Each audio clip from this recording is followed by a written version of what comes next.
Indexation et révision, définition et distinction. Bonjour. Le loyer d'un bail commercial est susceptible d'évoluer au cours de la vie du bail, notamment par l'indexation et/ou la révision. Ces deux mécanismes sont distincts, nous allons le voir ensemble. Qu'est-ce que l'indexation ? L'indexation est un mécanisme contractuel. Elle ne s'applique que si votre bail commercial le prévoit. Elle permet aux parties de faire évoluer le loyer à une périodicité fixe, généralement à la date anniversaire de la prise d'effet du bail. Cette évolution dépend de celle de l'indice prévu au bail. Les indices usuellement utilisés sont l'indice des loyers commerciaux, autrement dit l'ILC pour les boutiques, et l'indice des loyers des activités tertiaires, autrement dit ILAT pour le bureau. Ces indices sont publiés tous les trimestres par l'INSEE. Le montant de l'indexation est le résultat d'une règle de 3 entre le loyer en cours, l'indice de départ au dénominateur et l'indice applicable lors de l'indexation au numérateur. Le calcul est effectué à chaque nouvelle date anniversaire.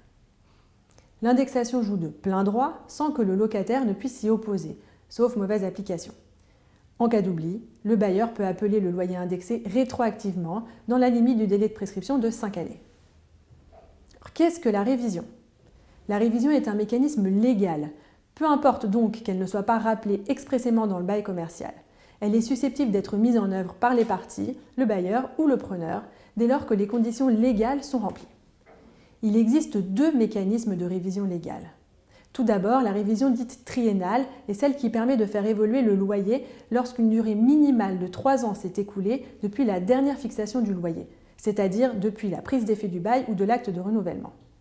Le principe est que le loyer doit correspondre à la valeur locative déterminée selon les dispositions du Code de commerce.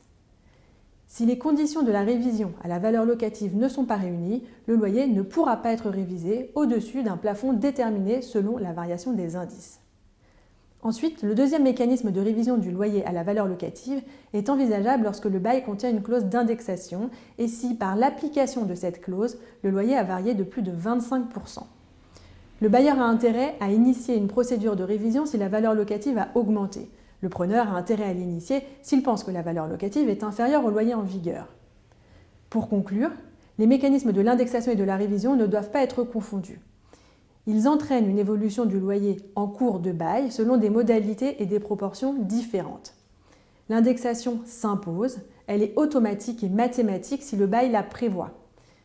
La révision se propose. Elle est prévue par la loi et conditionnée à la demande du preneur ou du bailleur.